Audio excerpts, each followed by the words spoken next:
want to talk today about how the Biden administration, after a very brief pause, is now reopening the border to let in, well, more criminals, more drug traffickers, more bad guys into the country. I want to reflect on a former CIA chief taking credit for lying to put Biden in the White House. We're about to get a verdict in the Whitmer kidnapping trial, and I'll summarize the case for the defense, the case for entrapment. And I'm going to continue my exploration of Purgatory, focusing on two families whose members ended up in very different places. This is the Dinesh D'Souza podcast.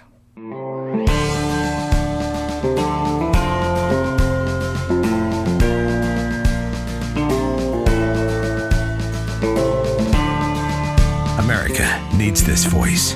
The times are crazy. In a time of confusion, division, and lies, we need a brave voice of reason, understanding, and truth. This is the Dinesh D'Souza podcast. Joe Biden's open border policies were stymied a little bit by two decisions. One was a remain in Mexico policy that was imposed by a Texas judge, and that slowed down Biden's open border enthusiasm. And the other was Title 42 public health expulsions, which was the idea that because of COVID, there were policies that returned applicants for asylum to their home countries, again, stemming the tide of people coming into this country, illegals. Now, Biden is now lifting these Title 42 restrictions, which means there's going to be a lot more people coming into the country. How many? No one knows for sure, but some estimates, this is in a recent article, perhaps 500,000 migrants arriving at the border. Wow, big number. And this is not because COVID is gone or over. On the contrary, it's because the Biden people feel emboldened to sort of start up their engines again. The driving force here is Mayorkas, who basically wants to just, he wants to take a bad problem and make it worse. In fact, he doesn't mind the fact that these border cases have clogged the courts. See, when people file for asylum, they're assigned a kind of court case. And there's a huge backlog, a 1.5 million people backlog. So that means that it could be 4 to 6 years before your case comes up. And what do the Biden people intend to do? Well, they intend to release these people in the United States in the meantime. Kind of like show up in, 2024 for your court hearing. Now, some of them will show up, some of them won't show up. But these guys don't care. The Biden administration has no internal system of monitoring to make sure that they know where people are, make sure they show up for trial. None of that. This is just part of a scheme to, in a sense, wreck the immigration restriction system and, in a sense, flout the law. They're flouting the law in the name of the, quote, practical difficulties of enforcing the law. So this is basically blatant lawlessness by the Biden people. And think about it. All these guys are coming into the country. They're at a difficult time when people are struggling to get back to work. People are struggling for housing costs, and there have been difficulties in getting housing. Of course, there's inflation, there's rising rent prices. America's dealing with issues of drug addiction, extended joblessness, some of which started under COVID but hasn't abated ever since. And Biden doesn't really care. Why? Because they're looking at the political benefit of doing this. They're essentially trying to corral more potential voters, at least down the road, for the Democratic Party. And a number of Republicans are sort of onto this. In fact, they're pointing out, they're saying, listen, this is a deliberate scheme by Biden to flout the law. It's a deliberate scheme to do this. And Senator James Lankford of Oklahoma, he goes, that's their whole plan. And I think this is right on. This is not incompetence on the part of Border Patrol. This is a deliberate scheme by Biden and the left to change this country, wreck our immigration restriction system, as long as they derive some political benefit out of it. Mike Lindell, the inventor and CEO of MyPillow, wants to make it easy for you to be a super shopper, just like Debbie and me. How? By giving you great deals. For example, his Giza Dream bed sheets are 60% off. as low as $39.99. Plus, with any purchase using promo code Dinesh, you'll get a free copy of Mike's inspirational book. Mike is also, by the way, offering deep discounts up to 66% off his other products. All the MyPillow products come with a 60-day money-back guarantee and a 10-year warranty. So go ahead, call 800-876-0227. That number again, 800-876-0227, or go to mypillow.com. To get the discounts, you need to use promo code DINESH Dinesh. There's a very interesting story that has sort of emerged out of the Hunter Biden laptop story. So just to recapitulate, Hunter Biden left his laptop at a computer repair store. He never picked it up, and eventually the computer ended up in the hands of the FBI, but a copy of it was provided to the New York Post. They broke the Hunter Biden story about the Hunter Biden emails. Now, shortly after that, 50 intelligence officers basically signed a statement in which they questioned the legitimacy of this Hunter Biden story. They said that this may not have been Hunter Biden's laptop at all. They implied that this was Russian disinformation. Their statement was quoted in an article by Politico that said it was Russian disinformation. And now it turns out that Hunter Biden's laptop, in fact, it was pretty well known even at the time, is real. So now that the New York Times has confirmed it, the Washington Post has confirmed it, the New York Post went back to all these 50 intelligence officers and said, well, what do you say now? And most of them were in hiding. They won't return phone calls. They have no statement to make. But interestingly, one of them, this is John Cipher. He's a former senior operations officer at the CIA. He wrote a recent post on Twitter that says this: I take special pride in personally swinging the election away from Trump. And when Republicans said, in effect, that he cost Trump, that this suppression of the Hunter Biden story and the credibility of these 50 intelligence officers saying that's Russian disinformation, he goes, quote, this is Cipher, I lost the election for Trump? Well, then I feel pretty good about my influence. So he could be here engaging in a little bit of boasting. But I think what's really interesting is that here you have a guy who essentially used his title and the title of others like him. They all prostituted their influence and their titles by testifying to something that is now known to be false. And far from showing any sense of devotion to the truth, integrity, a certain sense of, you know what, I didn't want Trump to win, but, this was not the way to go about it. And turns out that we made false statements about him. The laptop was, in fact, legitimate. No, this guy is actually celebrating the fact that his lies worked. Kind of reminds me a little bit about when the Democratic majority leader, who was it, honey? The guy who was making comments about Romney. Wasn't it Harry Reid, I think it was? He was lying about Romney, and later when his lies were exposed, he's like, well, it worked, didn't it? Romney lost the election, didn't he? So here was Harry Reid in gangster fashion taking credit for lies, and I think this guy, John Cipher, doing exactly the same thing. And I think it shows the way in which a lot of these intelligence officers are untrustworthy characters. And in this particular case, it's one thing if they use their kind of Machiavellian personalities to the benefit of the United States, to fortify our defenses, I suppose. In some ways, they're trained in lying. That's what it means a little bit to be some sort of a spy. But it's another whole thing when with a straight face and with no justification whatsoever, you lie to the American people themselves.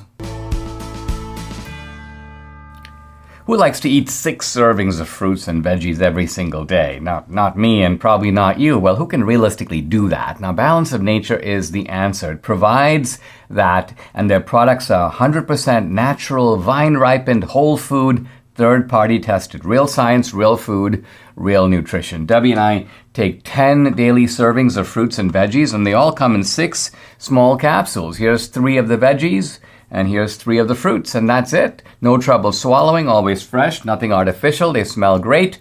And Balance of Nature keeps all the natural chemistry, the seeds, the skin, the core, the color in the produce. They only remove the water and the air. Debbie also swears by this It's the fiber and spice. She says it helps her stay regular. So invest in your health. Join me and experience the balance of nature difference for yourself for years to come. For a limited time, all new preferred customers get an additional 35% discount and free shipping on your first Balance of Nature order. Use discount code BALANCE. Call 800-246-8751. That's 800-246-8751, or go to balanceofnature.com and use discount code BALANCE.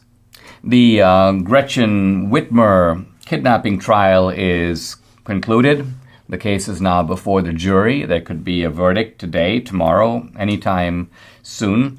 And the real issue is, what will the jury find? Will they find these defendants guilty for participating in a kidnapping scheme, or will the defense prevail, as I hope it does, that these guys were entrapped by the FBI? Now, it's not very easy to prove entrapment. I was listening to Judge Jonker basically give jury instructions, and he spelled out what you need to prove in order to show entrapment. I'm going to read what you need to prove. A defendant is entitled to an entrapment instruction if there is sufficient evidence from which a reasonable jury could find entrapment. The defense of entrapment has two elements. One, government inducement of the crime, and two, a defendant's lack of predisposition to engage in the criminal activity. So, in order to warrant an entrapment, a defendant must come forward with evidence that supports both elements. So, in other words, he has to show that the government did indeed induce the crime, and second, that the defendant or defendants themselves would not have gone ahead on their own. Now, Adam Fox, the guy who supposedly led this plot, this guy was a broke, emotionally vulnerable addict who was apparently looking for company and looking for people who would affirm him, and looking for people that he could sort of call friends. And he ran into this guy named Big Dan. Now, Big Dan, he didn't know. This guy was a one-time Wolverine watchman, a kind of a militia guy, but it turns out he had become an undercover informant for the FBI. And this is the guy who befriended Adam Fox, and at least according to the defense, led him into this plot. So I want to quote here from defense attorney Christopher Gibbons from the statements that he was making to the jury in his closing arguments, because I think they're very resonant and actually accurately describe what was happening in the case. He says, Adam Fox is not the leader the government wants him to be. He never became a leader because he isn't a leader. He didn't have the skills. He didn't have the equipment.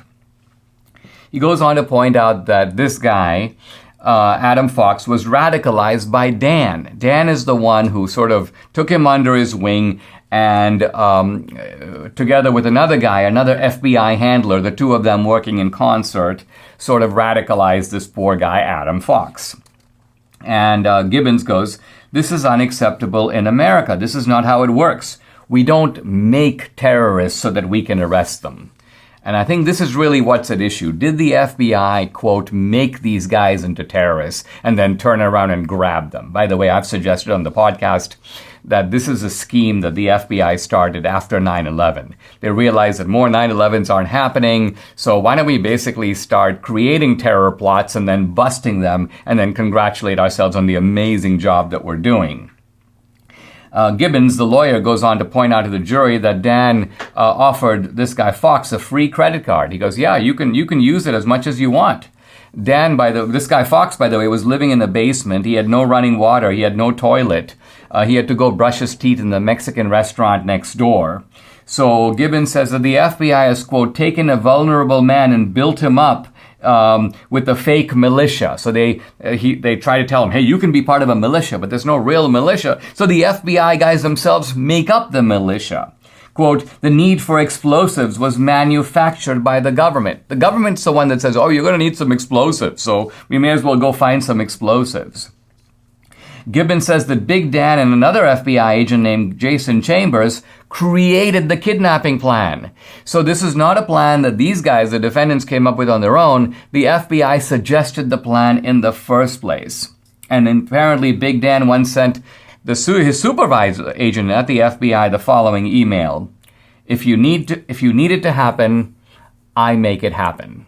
So what this guy's basically saying is, whatever you want to frame these guys on, I'll get them to do it. I've got that kind of influence. So this is what's going before the jury. Now, juries in a lot of cases are very tempted to go with the prosecution, because a lot of juries, particularly people who don't know what's going on in today's America, they take the view that, well, you know what, why would they charge him if they didn't do it? Why would they have arrested him if he wasn't guilty? So a lot of jurors come in, even though they're supposed to adopt strict principles of, innocent until proven guilty. You've got to prove someone guilty beyond a reasonable doubt. It seems to me there's plenty of reasonable doubt in this case. And so I'm a little worried that the excessive sort of deference that juries give to the government, give to prosecutors, the idea that these guys are the law, and therefore they're only arresting people because these are bad guys who need to be locked up. This is a very interesting moment in which, yes, the so-called Whitmer kidnappers are on trial, but the system itself is also on trial. The global upheaval caused by Russia's invasion of Ukraine and the crippling sanctions on Russian trade are showing to have massive ripple effects across the world, including right here in the U.S. And it's not just at the gas pump. Food prices are soaring right now, to quote President Biden. With regards to fruit shortages, it's gonna be real. Inflation continues to skyrocket, and as the dollar becomes worth less every day, you need to transition some of your nest egg into something of worth, gold and silver from Birch Gold. That's right, Birch Gold will help you convert an IRA or 401k into a tax-sheltered account in gold and silver. Get started now. Go ahead and text Dinesh to 989898. With thousands of satisfied customers and A+ rating with the Better Business Bureau, Birch Gold can help you protect your savings. Text Dinesh to 989898 to get a free information kit on gold. There's no obligation to get this information. Once again, text Dinesh to 989898 and protect your savings with gold. Okay, I'm finally going to do a segment, although I assure you a brief segment, on Will Smith. When this first happened, this business with Chris Rock and Will Smith, I was like, this is silly. I'm not even going to cover this. I'm not going to say a word about it. And I wasn't going to. And then I see on television a woman named Professor Isa Nefertari Ulin. And this is the woman, she is, quote, the professor of African and diaspora literature at New York's Hunter College. So she's on TV, and she says that Will Smith's slap on Chris Rock was, quote, triggered by 400 years of black erasure and black silencing.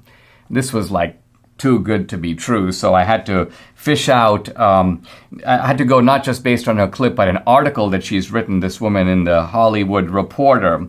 And of course it has all the usual circumambulatory nonsense.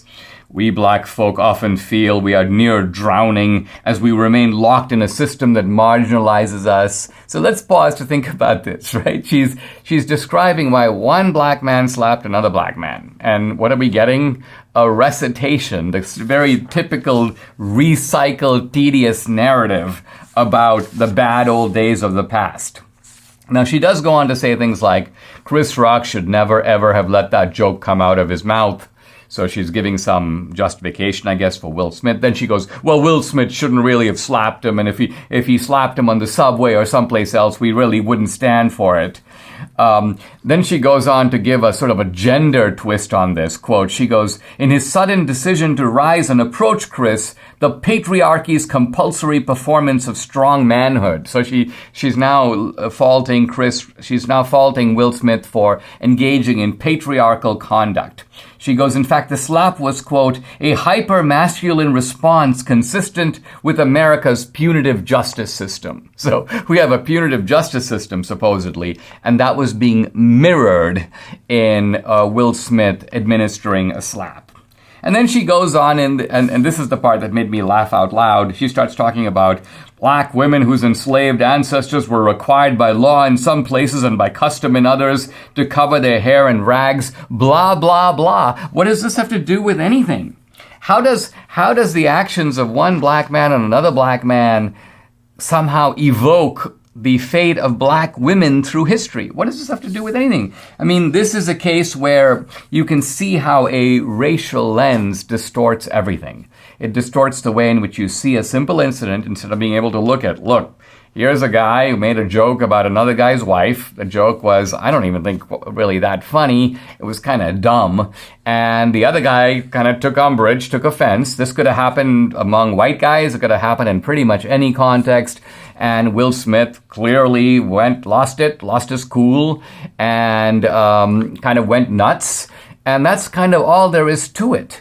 But I guess what you have with the professoriate is a desire to sort of, hundreds of years of racial oppression. I mean, it's not so much that comes out of the incident, but it's really that professors like this Isa Nefertari, their life is based upon these recycled narratives. Their job is based upon these recycled narratives. If it wasn't for these recycled narratives, these people would have to teach math or teach anthropology or they would have to teach some subject that required them to learn something. But instead they can casually, evoke all this history and try to interpret current events in the light of things that seem to have absolutely nothing to do with any of it.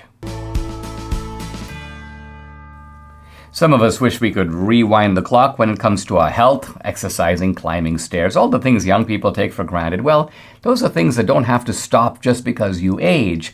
Well, neither do you have to suffer from the normal aging aches and pains, because now there's a 100% drug-free solution. It's called Relief Factor. Relief Factor supports your body's fight against inflammation. That's the source of aches and pains. The vast majority of people who try Relief Factor order more. Why? Because it works for them. Debbie loves using Relief Factor. When her shoulders started acting up about a year or so ago, it was the only thing that worked for her, and she knows if she stops using it, well, the pain's going to come right back. So Debbie's like, I'm not going to be without this again. You too can benefit. Try it for yourself. Order the 3-week quick start for the discounted price of only $19.95. Go to relieffactor.com or call 833-690-7246 to find out more about this offer. That number again, 833-690-7246, or go to relieffactor.com. Feel the difference.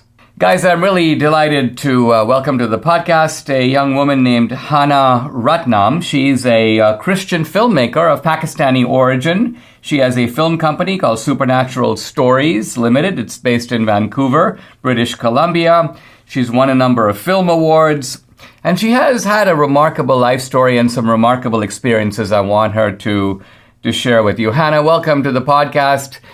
Thanks very much for joining me. Probably most of our viewers and listeners won't be familiar with you, so can you begin by telling a little bit about your story? Where were you born? Talk a little bit about your family. First of all, I'd like to thank you and Debbie and the whole team who has been coordinating and giving me this opportunity. This is really honored for me. Thank you so much. Absolutely. I'm born and brought up.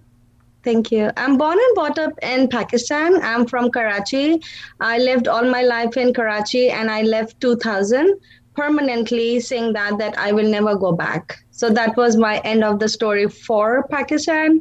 I also didn't marry to a Pakistani. My husband is Indian, and I never wanted to go back to Pakistan. Never, ever. So we are 7 brothers and sisters, including myself. And my mother was very, very spiritual woman, very near to God. And my father was also a very strong man, very educated, very well established. But the persecution in Pakistan is too much. So my mother said, whoever got whatever chance, leave. So I just escaped somehow from Pakistan. There was an opportunity. I was doing my MBA at that time. And somebody told me that there is an exhibition happening in Dubai.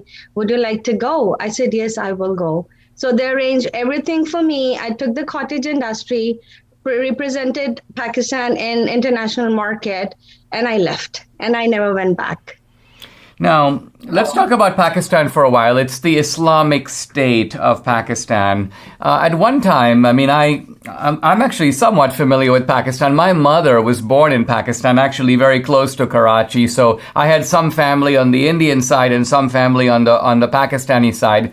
Pakistan was, in its origins, pretty secular. In other words, it wasn't founded as a sort of radical Islamic state, but it appears to have moved in that direction, maybe beginning with the Pakistani premier named Zia and now continuing over the subsequent decades. But it sounds like you experienced in your family kind of a suffocating environment as a Christian in Pakistan. Talk a little bit about that. In what ways are Christians harassed in Pakistan? I don't know what people think here about Pakistan. It's a big mess. It's such a big mess. I have anything you name it, it's persecution. Either you're in school, they discriminate you with your name. They also bully you with very bad names, especially with women. It's such a bad treatment. I myself had experienced so many things in my childhood, in my youth, my neighborhood, my school, college, university, anywhere and anything you name it, they'll persecute. Even if you sit in the bus, they do such things, which is, I don't feel good to talk about that. They just touch you different parts. They just touch you different they call you with names. It's horrible. And we are called in Pakistan sweepers. Wow. Now, Hannah, you what sort of inspired you to go into the film business, you might say, is you have a film that's called Hannah's Dream. So explain to people who won't know, what is your dream, and what made you think about turning it into a film? I had a dream on 19 September 2013. I always had dreams.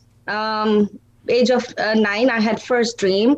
And every dream between 3 days and 1 year, it used to come to pass. And my mom knew that this is my calling. But then when I had this dream, I saw a white colored church, and in that church, the beautiful decorated kind of Christmas event. Children are singing with white dresses. There are a lot of women preaching, teaching, beautiful worship happening. And I was there present at that time. And I saw 2 men running towards the church, and they're holding big guns. And they're saying, we are going to kill everybody. And I heard them saying that. And I got scared, and I was worried, and I started screaming, and I said, close the doors, close the windows. These guys are getting in, and they're going to kill everybody. The moment I said this, and one of the security guard got up to close the door, one of them got in the church, and he suicided himself. So he was the first bomb blast inside the church.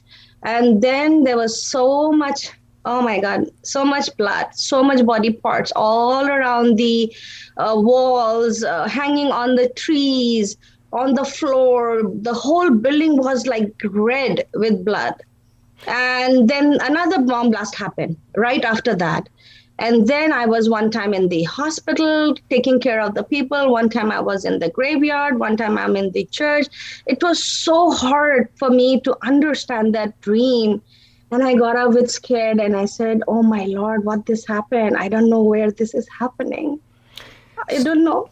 So Hannah, what you're saying is that you had some earlier dreams that appeared to then be fulfilled in reality, and now you describe this sort of unbelievably vivid dream of a bombing of a church. Well, did that in fact come to pass? After 3 days, it happened. And where were you when that happened? I was in Vancouver. I see. I came back from, actually, I was so sad for 3-4 days. So my husband said, let's go out. And we went to watch a movie. And during the movie, it was Salman Khan's movie. And I was watching, and I could see the bomb blast is happening as if it's happening in Pakistan or somewhere, I don't know where. And I just told Ratnam, I see these people are mine. I can see their faces. I have seen their clothes. I think these are my people. And we came back, and I said, I don't know what's going on. Just don't disturb me. And I said, can I watch the TV? Can I spend some time quiet? And the moment TV was on, this was the news. Now, Hannah, let me have you draw, if you can, the significance of what you're saying, because there will be people who will be sympathetic to your story, but they're going to say, well, listen, the idea that one could somehow, through dreams anticipate real future events. I mean, that's just not normal.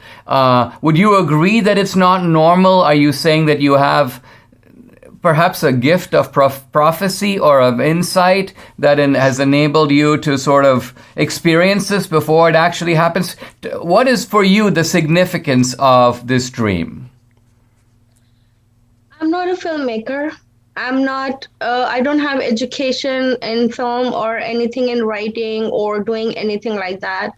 It is purely God thing. When I had this dream, I prayed for 5 years for these people. And I said, Lord, I don't know what to do for them. I don't know where to go. I'm new to Canada. I'm not even settled. How am I going to help these people? And I heard a voice from God after 5 years, Habakkuk 2:2. And in that, I read in my Urdu Bible, and it says, write on big plates. So people from far, those who are running, can see. And I said, Lord, what kind of plate is this? In this world, I don't know what you're talking, and I don't understand. Can you explain me? And I kept that verse, and I kept praying for that verse for almost 2 years.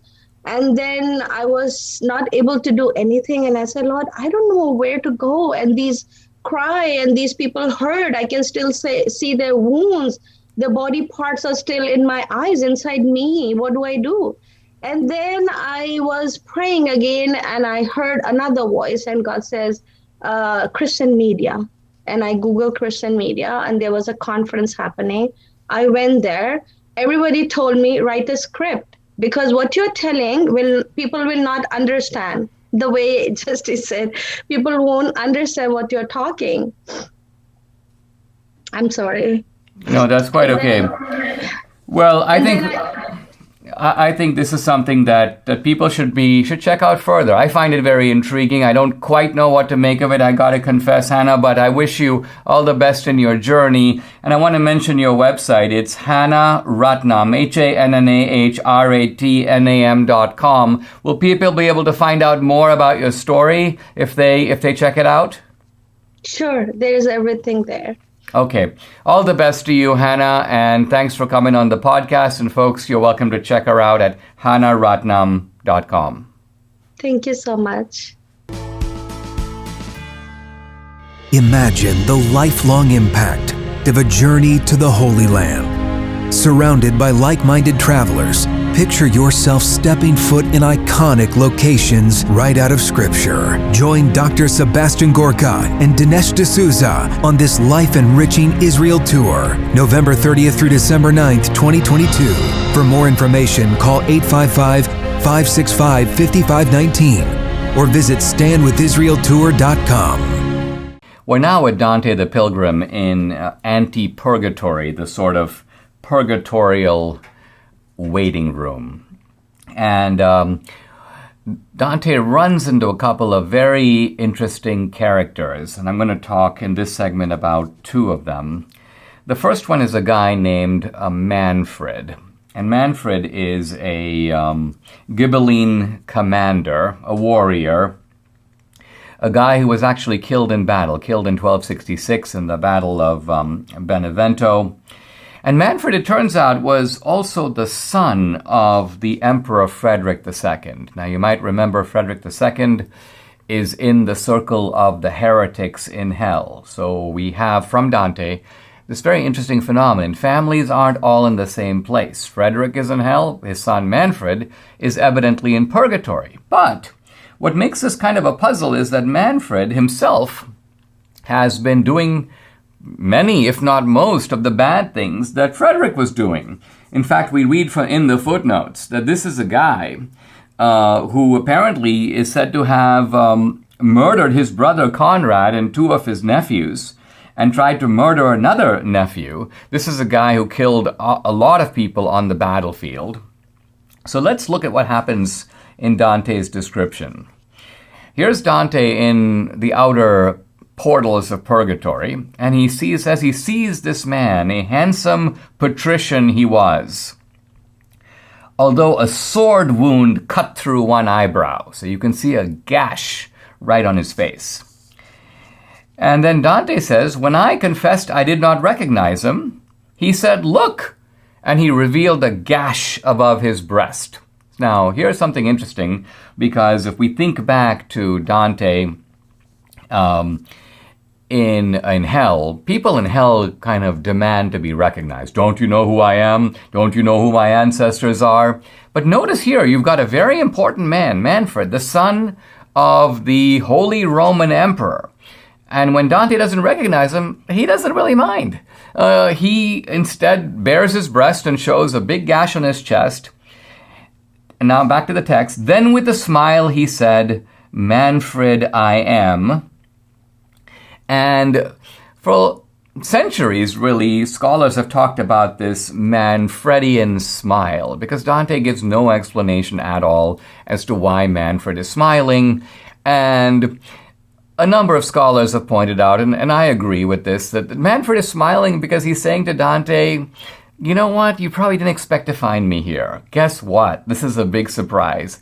I was just as much of a bad guy as Frederick, but I made it, and I'm happy I made it, and that's why I'm grinning, and that's why I'm smiling. And then Manfred tells us what happened. He's on the battlefield. He's dying. Quote, "As I lay there, my body torn by these two mortal wounds, weeping, I gave my soul to him who grants forgiveness willingly. Horrible was the nature of my sins, but boundless mercy stretches out its arms to any man who comes in search of it." So there it is. What differentiates people in purgatory is repentance. And repentance is available to all who seek it. And then Manfred says something very interesting. He says, "The church's curse is not the final word, for everlasting love may still return if hope reveals the slightest hint of green." Now, what Manfred is referring to here is the fact that he had been excommunicated by the Pope. The Pope threw him out of the church. And Dante, for one, does not believe that excommunication is meaningless. Yeah, if you're excommunicated, you are in fact severed from, you may say, the body of Christians on the earth. You are thrown out, and Manfred was. But, says Dante, and this is a critical point, that while excommunication can deprive you of the fellowship of fellow Christians on earth, at least in Dante's view, it doesn't deprive you of the fellowship of the saints in heaven. In other words, it doesn't have that kind of a power. If Manfred repents, as he does, you know what? He has to go through purgatory because he does have to be purged, but at the same time, he is on his way, inevitably, to heaven. Let's turn now to the other guy that we find pretty much in the same part of the comedy, of the Purgatorio. And this guy's name is Buonconte Montefeltro. Now, if this strikes a little bit of a chord, rings a bell, it should, because this guy, Buonconte, is the son of a guy we talked about in Inferno, Guido da Montefeltro, one of the fraudsters, one of the false counselors. And with Buonconte, his story very similar to Manfred. He says he's on the battlefield. He was actually fighting for Arezzo against Florence. He gets killed in a battle that actually restores the Guelphs to power in Florence. And here's Buonconte talking. He goes, "I made my way, my throat an open wound, fleeing on foot. There I went blind, I could no longer speak."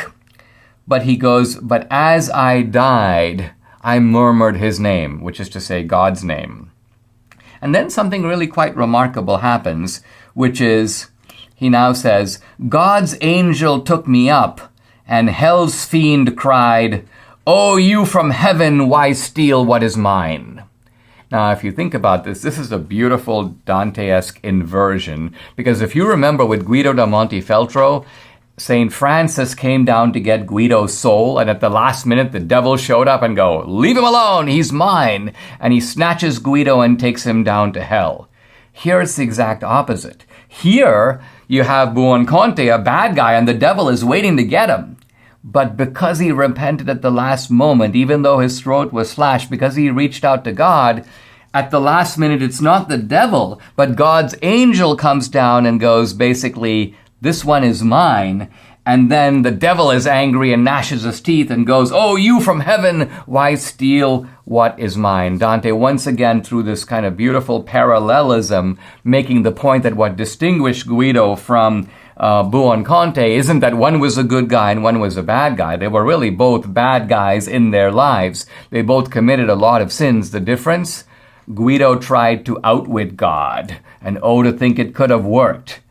Buonconte didn't do that. He reached out to God, and that alone made all the difference. In the last segment, I discussed the fate of two interesting characters, Manfred and Buonconte da Montefeltro. And in both cases, we were introduced to larger families. Manfred, the son of the Emperor Frederick II, Buonconte, the son of Guido da Montefeltro. And while Frederick and Guido are in hell, in Inferno, here are Manfred and Buonconte in Purgatory. And we see here Dante dealing with the issue of family. And you find these families dispersed. There's a very interesting family in the Divine Comedy, and this is the family called the Donati family. Forese Donati is a poet, a friend of Dante's, and Dante will later bump into him among a group of poets in Purgatory. But Forese Donati's ancestor was a guy that we've come across. I didn't really mention him. He's a minor character, but there he is in hell. And later, as we get to paradise, we find Piccarda Donati, Forese's sister. So the brother is in purgatory, the sister is in heaven, and one of the ancestors is in hell. And so you see here Dante recognizing that each soul is judged, you might say, on its own relationship to God. This is not a case where family might count on earth. Aristocratic families may fend for each other. They may belong to the same political party. But in heaven, says Dante, it's not like that. And now we turn to a very minor character who nevertheless is in her own way unforgettable. And her name is Pia. So Dante is now in Canto 5. And he's about to finish the canto, and a woman speaks to him. And she says only this. She says, "Oh, please, when you are in the world again and quite rested from your journey here," she says, "remember me, I am La Pia." And then she says, I'll come back to what she says in a moment, but I want to pause for a second, because who are we talking about here? We're actually talking about a woman, and apparently her name is Pia Tolomei of Siena, and she's a woman who was apparently surprised by her husband in an act of adultery. So right away, we remember that this is almost a remake of what we found in Inferno 5. Inferno 5 was Paolo and Francesca. Notice, by the way, that this scene we're talking about is in Purgatory 5. So in other words, this is not some kind of an accident. Dante has very carefully placed this incident right here. And even though the action seems to be the same, woman in adultery, subsequently killed by her husband, there couldn't be a bigger difference between Pia and Francesca. First of all, they both speak with a certain kind of gentleness and courtesy. But here's the difference. While Francesca is very much focused on herself, she says to Dante, "Oh, you've come through the underworld to see me." And then she goes into great length about who she is and what her feelings are and so on. What's striking here is the brevity of Dante's exchange with Pia. Pia says almost nothing, and what she says is only about Dante. She cares not about herself, she cares about Dante. "Oh, please, when you are in the world again and are quite rested from your journey here." It's a long journey. The first thing you need to do, almost like a sister or with maternal affection, you need to rest. And then she does want to be remembered, but she says this. This is actually a line very beautiful in the Italian. and not so good in the English. It's translated here as Siena gave me life, Maremma gave me death. But in the Italian, it's more like I was made in Siena, I was unmade in Maremma. Something more like I was made in New Mexico, unmade in San Francisco. So there's a rhyme sequence going on here. But all that Pia is basically saying is that I was born here, I died over here. When you get back, I'd like you to remember me. So what's touching about all this is that apparently the difference between Pia and Francesca is that for Francesca, she was the center of the universe. Whereas with Pia, it's not like that. Pia recognizes she has to make some atonement for her sins, and that's why she's right here in Purgatory. She has a mountain, in fact, 7-story mountain to climb before she's going to get to heaven. But there must have been, Dante doesn't even go into it. He doesn't go into the circumstances, but there must have been some repentance at the last moment which reconciles Pia with God, which conveys her repentance, which is why she's in Purgatory and she's not in hell. And then she says, interestingly, remember me. And what's interesting is I probably read this the first time when I was 24 years old, and I remember her all the way through. Even though there's no description of her, Dante gives no sense of whether she was tall or short, whether she's blonde or brunette. You know nothing about this woman, not even how old she is. But she says, remember me, and this is the immortality of Dante's poem, that by her saying that, and even though she makes, you can almost call it a cameo appearance here in Purgatory, she is, because of Dante's hand, an unforgettable character, and we understand her better by contrasting her with her moral, you might say immoral counterpart, which is the exhibitionistic Francesca in Canto 5 of the Inferno. Dante wants us to read the poem this way. Notice that what we're doing is we're reading forward, but we're constantly pulling backward, and we're revising our understanding and deepening our understanding of characters, even in the Inferno, as we go through Purgatorio and ultimately on to Paradiso. Subscribe to the Dinesh D'Souza podcast on Apple, Google, and Spotify, or watch on Rumble, YouTube, and SalemNow.com.